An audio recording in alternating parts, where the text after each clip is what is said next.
이 땅의 모든 사람을 세 종류로 구분하는 경우가 많습니다. 부자, 가난한 사람, 중산층, 또는 많이 배운 사람, 못 배운 사람, 적당히 배운 사람, 흑인, 백인, 황인, 청년, 어린이, 장년 이런 식으로 구별을 하기도 합니다.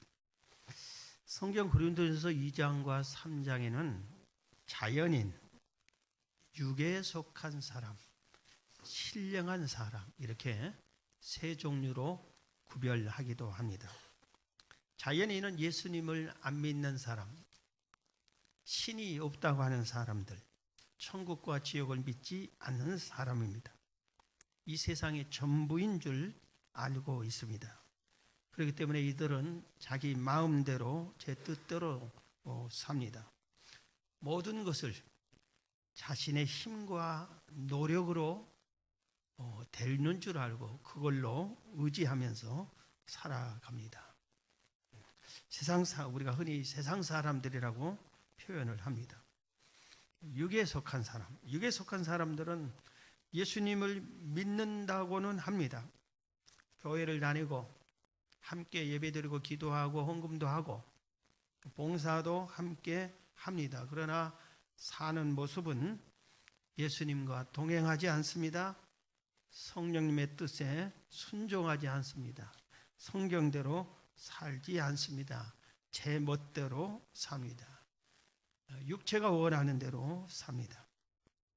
그래서 이런 사람들은 사도 바울은 갈라디아서 5장 19절에 육체의 일은 분명하니 곧 음행과 더러운 것과 호색과 우상숭배와 주술과 원수를 맺는 것과 분쟁과 시기와 분냄과 당짓는 것과 분열함과 이단과 투기와 술 취함과 방탕함과 또 그와 같은 것들이라 전에 너희에게 경계한 것 같이 경계하노니 이런 일을 하는 자들은 하나님의 나라를 유업으로 받지 못할 것이요 그랬습니다.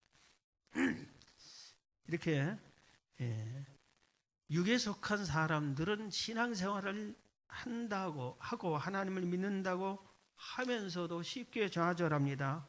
그리고 실망하고 낙심하기도 합니다. 죄의 노예가 되기 쉽습니다. 그러면서 죄를 짓고도 회개를 깊게 하지 않습니다. 그래서 죄를 용서함 받지 못해서 하나님 나라를 유업으로 받을 수 없다고 지금 성경은 경고를 하고 있습니다. 신령한 사람은 성령님과 동행하는 사람입니다. 주님 뜻대로 사는 사람, 성경대로 사는 사람을 말합니다.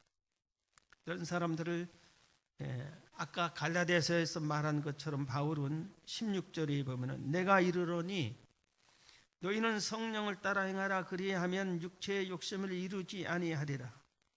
육체의 소욕은 성령을 거스르고 성령은 육체를 거스르나니 이 둘이 서로 대적함으로 너희가 원하는 것을 하지 못하게 하려 함이니라.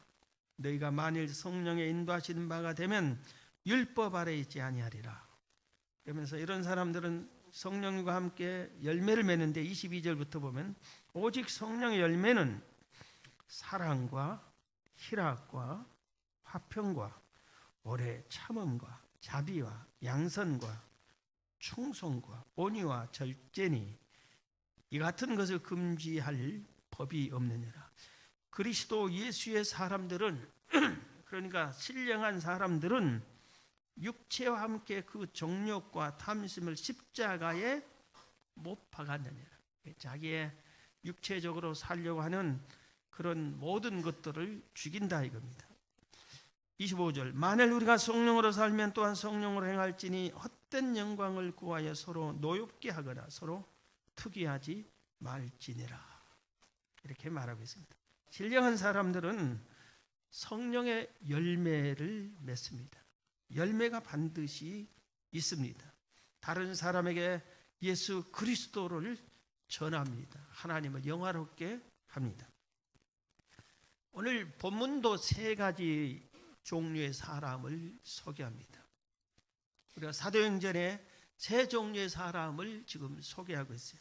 하나는 성전 안의 사람, 또 한 사람은 성전 밖의 사람, 또 한 사람은 성전과 무관한 사람. 이 세 종류의 사람을 소개하고 있습니다. 우리가 이 말씀을 듣기 전에 내가 성전 안의 사람이냐, 성전 밖의 사람이냐, 나는 성전과는 무관한 사람이냐, 한번 우리 자신을 살펴봐야 됩니다.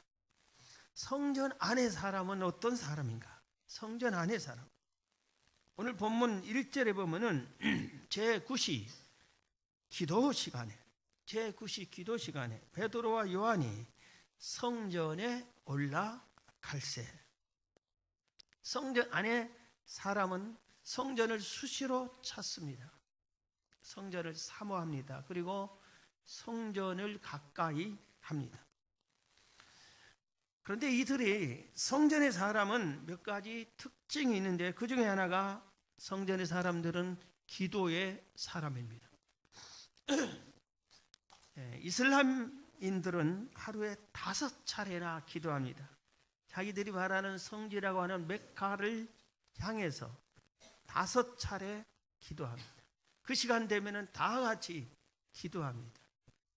이스라엘 거기 그 지역에 우리가 여행을 가면은 그 시간 되면은 지역에 어떤 지역에 따르는 종소리가 아니라 뭐 사이렌 소리입니다. 기도하는 것을 알리는 소리가, 그러면 모두 다 멈추고 기도해요. 그래서 이분들은 여행을 가고 숙소를 정해가면은 메카가 어느 쪽에 있는지를 먼저 살펴서 딱 알아놓고, 그리고 시간이 되면은 거기에 하루에 5번씩이나 기도합니다.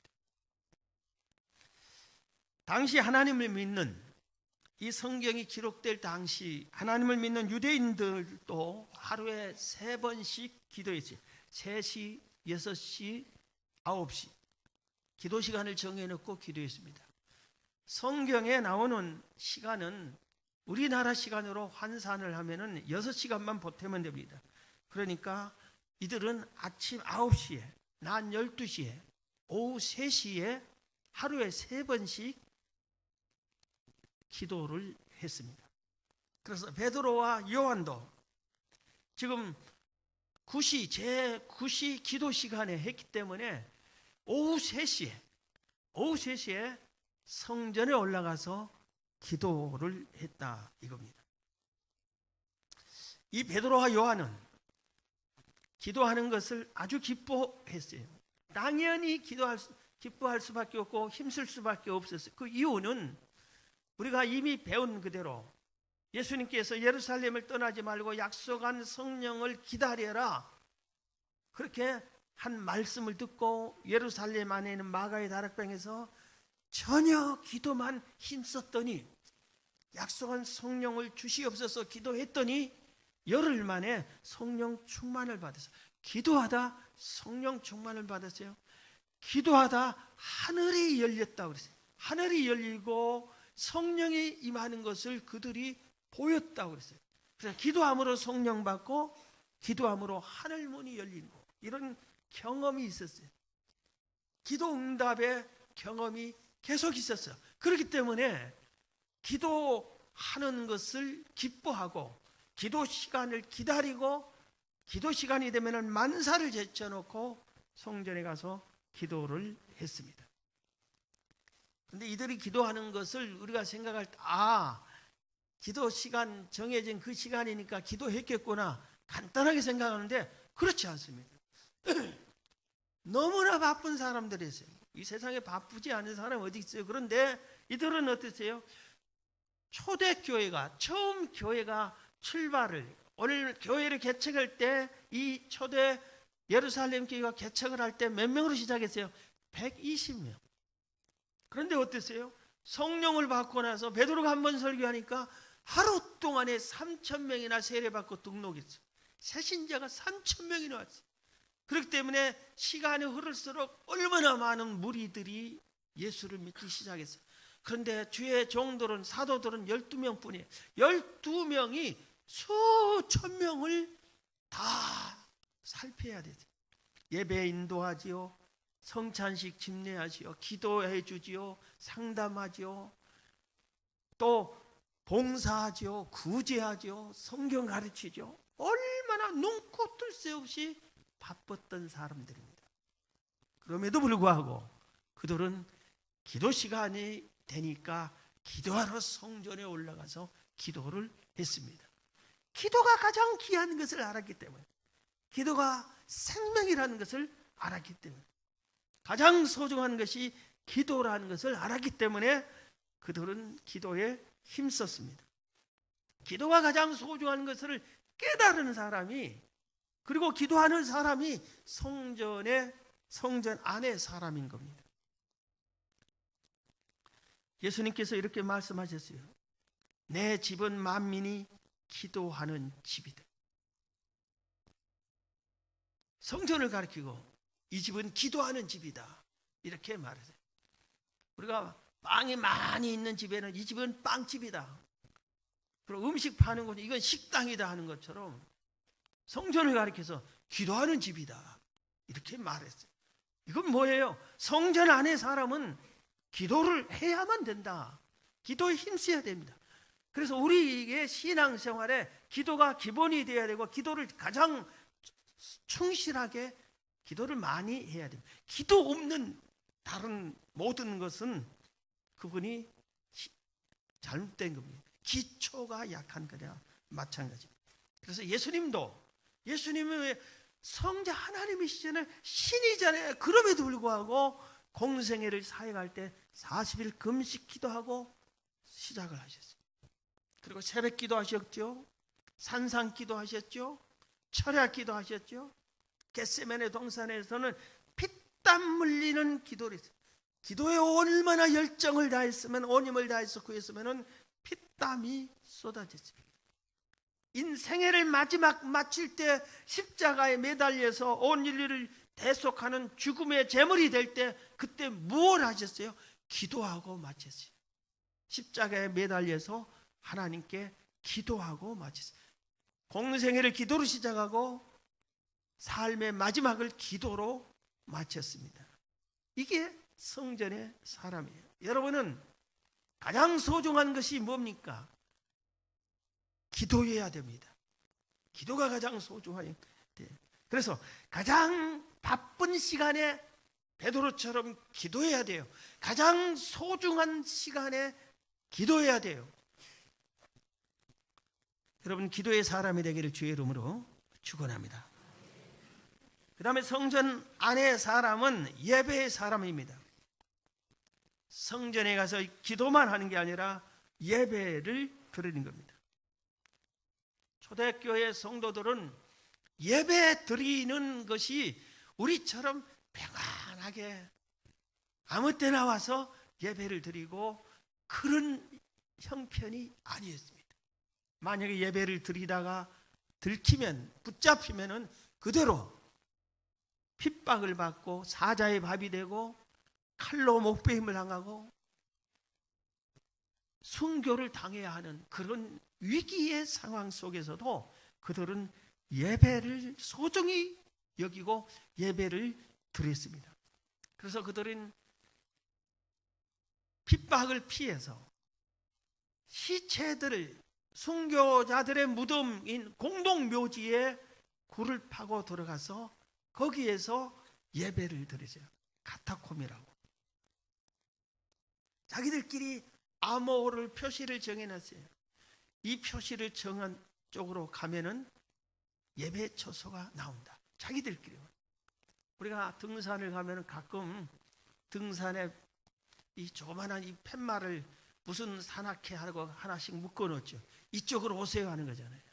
아, 이 길이 맞구나. 갈래길이 있을 때는 이쪽에다가 딱 표시해 놓으면은 아, 늦게 온 사람이 이쪽으로 가라는 거구나 하고 그 표시를 따라가는 것처럼 초대교회 성도들은 그렇게 자기들끼리만 아는 물고기 표시로 딱 해서 그 방향으로, 굴 속에서 한쪽에서는 시체가 썩는 냄새가 나고 그 안에 전기불도 붙기 때문에 캄캄한 곳에서 예배하기에 모여서 하나님을 예배를 했어요. 왜? 예배가 너무 소중하기 때문에 하나님께서 예배하는 자를 은혜를 베풀어 주기 때문에 약속했기 때문에 성도는 당연히 예배에 힘써야 되기 때문에 그들은 그 핍박 속에서도 예배를 드렸습니다. 미국의 11대 대통령 제커리 테일러가 당선이 됐습니다. 1849년 3월 4일이 대통령 취임식 날에 이날이 미국 헌법에 정해진 날입니다. 그런데 이날이 주일이었어요. 그래서 테일러가 나 주일날에 대통령 취임 않겠다 했습니다. 헌법이 정해졌는데도 주인공이 대통령이 되겠다는 사람이 안 하겠다고 하니까 안 되는 거예요. 하루 늦춰 그 다음날 합니다. 나는 주일날 예배 드려야 되겠다. 이날에 내가 내 취임식을 갖지 않고 하나님께 예배 드려야 되겠다. 그래서 대통령 취임을 하루 연기했습니다. 대통령은 1분 1초도 비어 있으면 안 돼. 그렇기 때문에 그 하루 24시간을 국회의장이 임시 대통령직을 행하고 있었어요. 하루만. 그리고 임시 취임하고 대통령직을 인수받아서 대통령직을 수행했어요. 미국의 34대 대통령 아이젠하워도 1959년 러시아의 전신 소련의 서기장 후르시초프가 미국을 방문했어요. 세계 두 강대국 정상들이 정상회담을 하러 온 겁니다. 그래서 정상회담 날짜가 정해졌어요. 그런데 그날이 주일이에요. 그래서 시간이 예배 시간이에요. 그래서 아이젠하워 대통령이 후르시초프에게 전화를 걸었습니다. 우리가 만나기로 한 날이 시간이 예배 시간입니다. 그래 저와 함께 예배 드리러 갑시다. 그리고 정상회담 합시다. 그랬더니 후르시초프가 나 하나님 믿지 않습니다. 난 종교를 갖지 않습니다. 그랬습니다. 그러니까 아이젠하워 대통령이 그래서요, 저는 하나님을 믿습니다. 전 예배를 드려야 됩니다. 제가 1시간 예배 드리고 그 후에 정상회담 하십시다. 1시간만 기다려주세요. 그리고 예배를 드렸습니다. 사랑하는 성도 여러분, 여러분은 예배를 드려야 하는 시간에 무슨 중요한 일이 발생하면은 어느 것을 선택합니까? 성전 안의 사람은 예배를 소중히 여깁니다.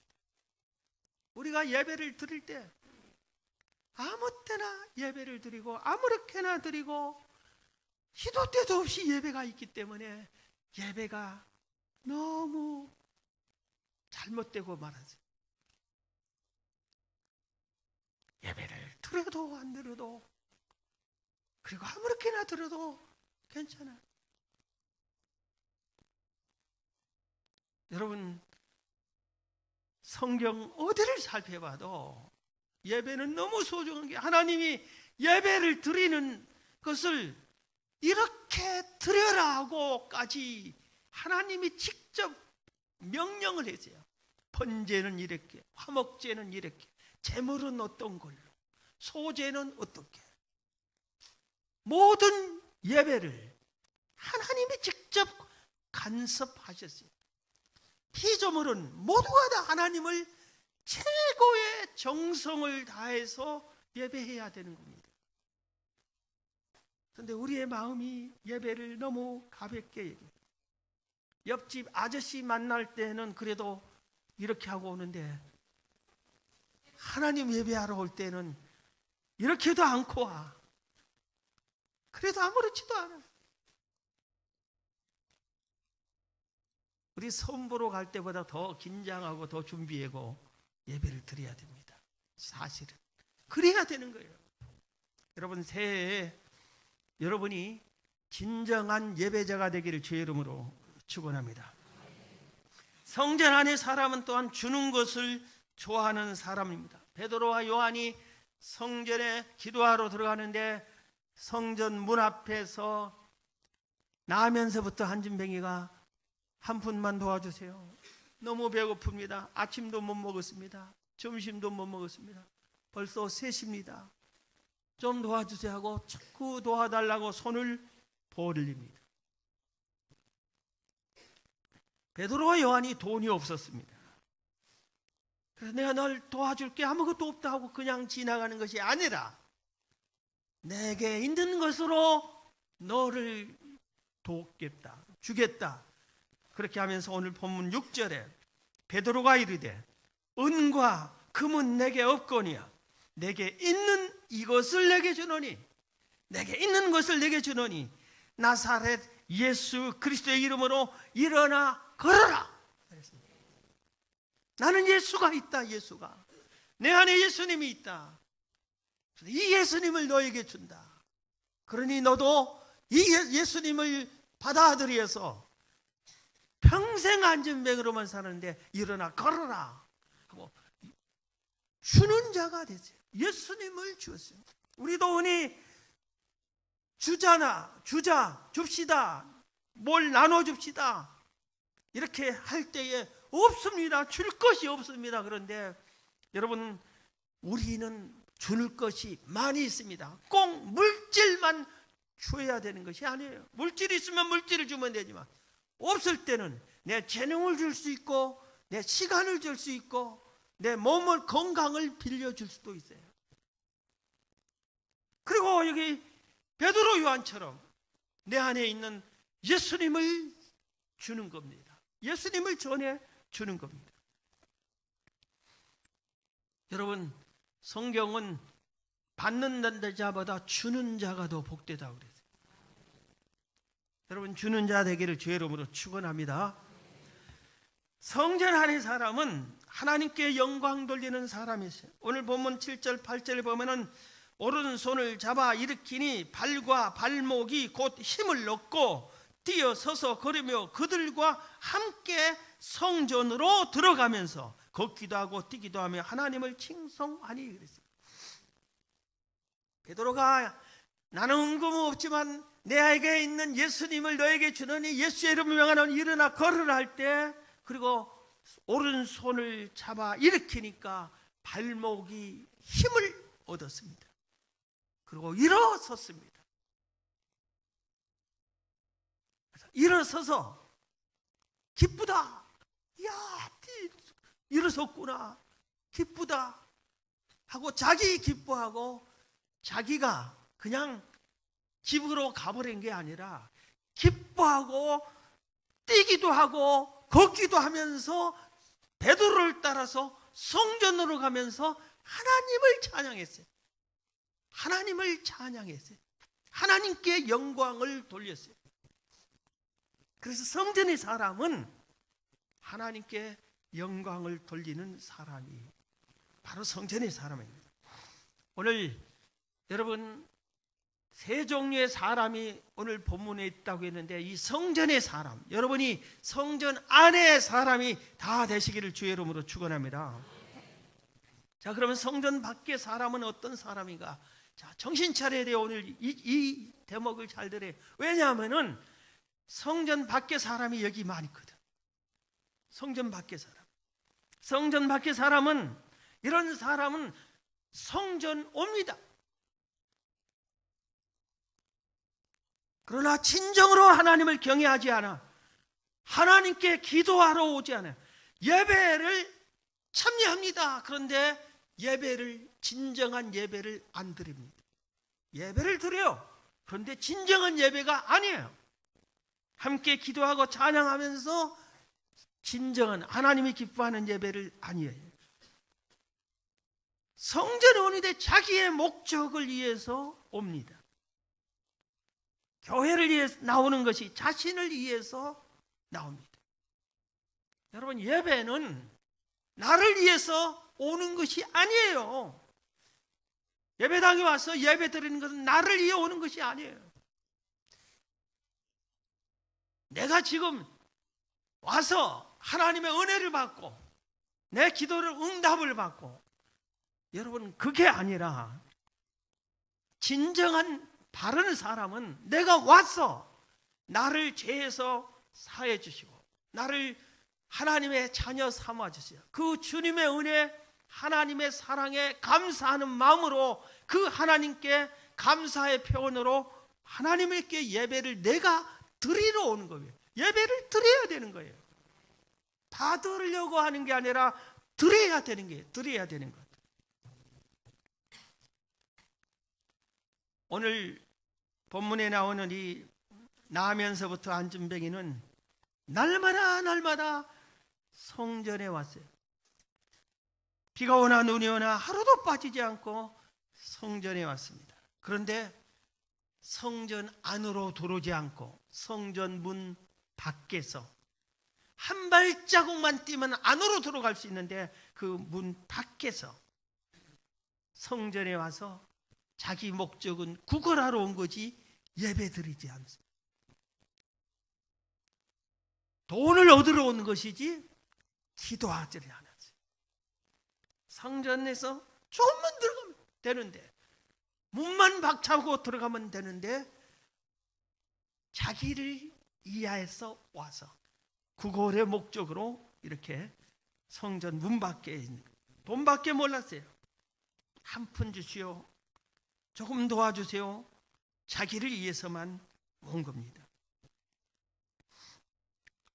오늘 이 거린과 같은 성도가 우리가 아닌지 우리 자신을 살펴야 됩니다. 몸은 예배당 안에 들어와 있지만 하나님을 예배하고 찬양하고 기도는 하지만 마음 문을 열지를 않아. 예배하지를 않아. 마음 문을 열지 않는다. 예수님을 영접하지 않아요. 예수님께서 마음 문을 열어라. 그리고 나를 초청해라. 나를 인정하고 받아들여라. 그러면 내가 너와 더불어 함께 살자. 성령님을 환영하고 모셔 드리지를 않아요.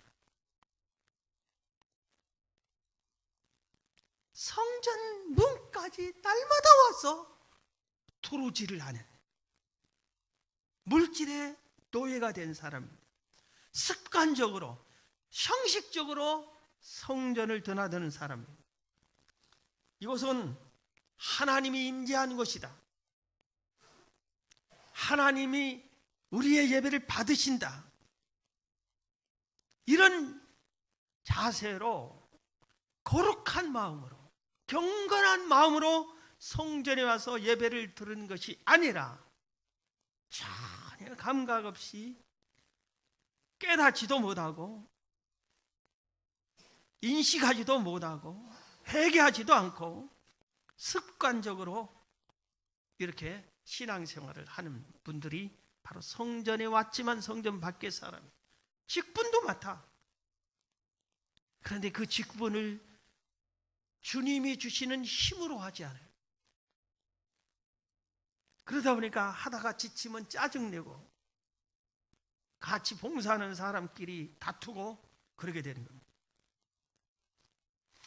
사무엘상에 엘리 제사장과 어린 사무엘이 함께 성전 생활을 했습니다. 그런데 엘리는 성전 안에 있었지만 그리고 예배를 집례하는 제사를 집례하는 제사장이었지만 성전 밖의 사람과 똑같았어요. 어린 사무엘은 철없는 어린이였지만 성전 안의 사람이었어요. 그래서 하나님께서 사무엘을 찾았습니다. 엘리를 찾지 않았어요. 하나님이 부르셨어요. 사무엘을 불렀어요. 그런데 사무엘에게는 하나님의 음성이 들리는데 엘리 제사장에게는 하나님의 음성이 들리지 않습니다. 하나님의 엘리를 찾지 않고 어린 사무엘을 찾았어요. 성전 안의 사람을 찾았어요. 성전 안에 있지만 성전 밖의 사람과 동일한 행동을 한 엘리 제사장을 찾지 않았어요. 사무엘을 찾았어요. 사무엘아, 사무엘아, 사무엘을 불렀습니다. 예수님이 이런 경고의 말씀을 했어요. 마태복음 24장 40절 42절에 보면 그때 두 사람이 밭에 있음에 한 사람은 데려가고 한 사람은 버려둠을 당할 것이요 두 여자가 맷돌질을 하고 있음에 한 사람은 데려가고 한 사람은 버려둠을 당할 것이니라. 그러므로 깨어 있어라. 그러므로 깨어 있어라. 이게 달리 표현하면은 두 사람이 밭에 있었어요. 같이 밭일을 하고 있었어요. 한 사람은 밭에 있고 한 사람은 밭 옆에 있는 산에 있고가 아니라 밭에 있었어요. 같은 일이. 두 사람이 맷돌질을 했어요. 한 사람은 키질하고 한 사람은 맷돌질하고 아니라 두 사람이 똑같이 맷돌질을 했어요. 이것은 두 사람이 한 예배당에서 함께 예배를 드리고 있었어요. 그런데 예수님이 재림했어요. 한 사람만 데려갔어요. 한 사람만. 한 사람은 버려뒀어요. 성전 안에 사람만 데려간 거예요. 성전 와서 예배하지만 성전 밖에 사람인 그를 부르지도 않았어요. 엘리 제사장을 부르지 않은 것처럼 부르지도 않았어요. 주님이 그러므로 깨어 있으라. 그러므로 깨어 있으라.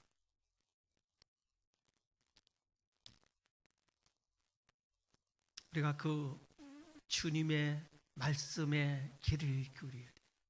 너 이름 함부로 못 얻으려고 그러니 정신 차리고 지금부터라도 성전 안의 사람이 되어라.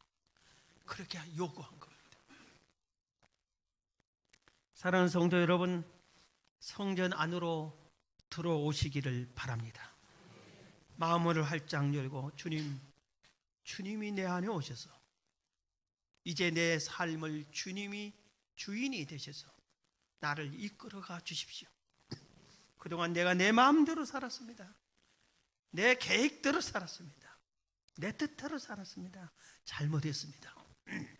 이제는 주님 뜻대로 살겠습니다. 주님께 영광 돌리는 삶을 따르면서 살겠습니다. 이렇게 변화되기를 주의 이름으로 축원합니다. 이 나면서 한쯤뱅이가 딱 일어서 가지고 얼마나 기뻤겠어요. 얼마나 기뻤겠어요. 그러면 나왔으면은 그동안에 얼마나 많은 사람의 서러움을 받았어요. 뛰어가 가지고 동네에 가서 나를 봐라. 그리고 집안 식구들에게 나를 봐라. 내가 고침을 받았다. 나를 봐라. 그래야 할 텐데 그 사람이 그러지 않고 뛰어가면서 베드로와 함께 오늘 뛰어서서 걸으며 그들과 함께 성전으로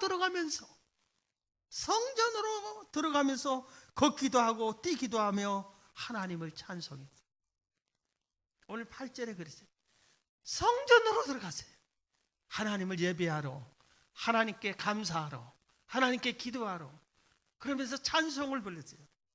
그래서 제가 이 거린이 무슨 찬송을 불렀을까 되게 궁금해.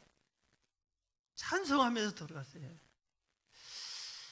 그런데 그때 무슨 찬송을 불렀는지 성경에 나오지가 않아요.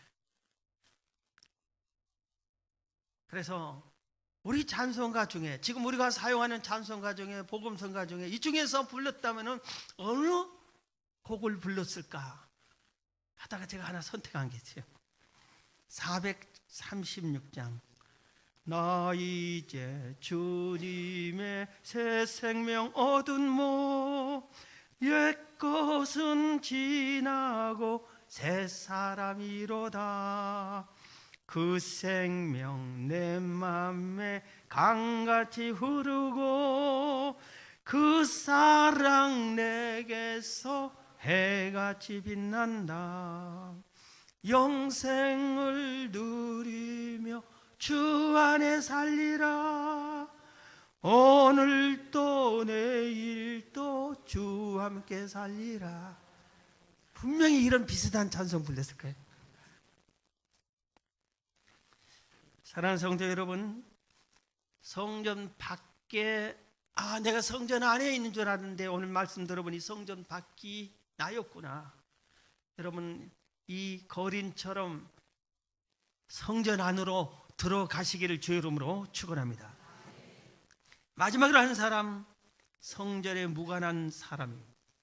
오늘 본문에 보면은 나면서부터 이 안전뱅이를 날마다 메고 데려다주는 사람이 있어요. 성전문에다 날마다 데려다주고 데려가고, 비가 오나 눈이 오나 날마다 데려다주고 데려간 사람이 있어요. 이 사람들은 누구였을까?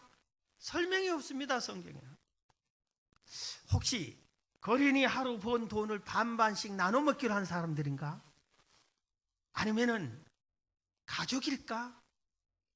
아니면 친구일까? 아니면 어떤 사람들이 불쌍히 여겨서 늘 도와주는 선한 사람들일까? 우리는 모릅니다.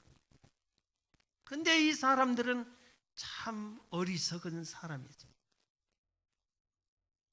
여기서 말하는 성전 안의 사람은 성전 안에 들어오면 구원을 받고 하나님을 만나고 예수 그리스도의 은혜를 받을 수 있는데, 그 문 앞까지 날마다 하루에 2번씩 오면서도 하나님을 안 믿고 성전 안에 들어오지 않고, 저 안에서 뭐하지? 저 사람들은 이 바쁜 시간에 왜 이렇게 자꾸 성전으로 들어가지? 관심도 갖지 않아요. 성전에 전혀 무관심을 가진 사람들입니다. 이런 사람들이 우리 주변에 너무너무 많이 있습니다. 우리 주변에 하나님을 알지 못하고 교회에 관심도 갖지도 않고 내세에 관심도 갖지 않고 천국과 지옥에 관심도 안 갖고 자기가 죽는데 죽는 것도 관심도 갖지 않고 죽음 후의 심판에 관심도 안 가져. 이런 사람들이 우리 집안에도 있는 사람이 있잖아요. 내가 늘 보고 싶은 친구들 중에도 여러 명이 있잖아요. 우리 직장 동료 중에도 여러 명이 있잖아요. 믿음의, 천국의, 예수님의 관심이 없는 사람들이 우리 주변에 너무나 많이 있잖아요. 주님은 우리에게 유언을 남기셨어요. 이 관심이 없는 자들에게 너희들이 내 증인이 되어라. 너희들이 가서 예수님이 우리의 죄를 대속하려 오셨어요. 예수님이 십자가에 매달려 죽어주셨어요. 당신의 죄를 용서해 주셨어요. 그러므로 당신은 예수 안에서 제사함을 받을 수 있어요. 예수님이 부활하셨어요. 예수님이 승천하셨어요. 지금 천국에 계세요. 예수님이 다시 오셔요. 당신이 죽으면 끝이 아니에요. 천국과 지옥이 있어요. 심판이 있어요. 이것을 증거해야 되는 겁니다. 여러분, 증인이 되시기를 바랍니다. 주의 명령, 지상명령, 땅 끝까지 이르러 내 증인이 되라. 올해는 무슨 일이 있어도 성전에 무관심한 사람을 오른손에 한 명, 왼손에 한 명씩 끌고 오세요. 예수님은 이렇게 말하기도 했어요. 강제로라도 끌고 오라고. 강제로 감고 나여 내게 데려오라고 했어요. 사람이 없으면 들로 가고 산으로 가고 사거리로 가라. 가서 데려오너라. 없으면 있는 대로 찾아가라. 가서 데려오라고 그랬어요.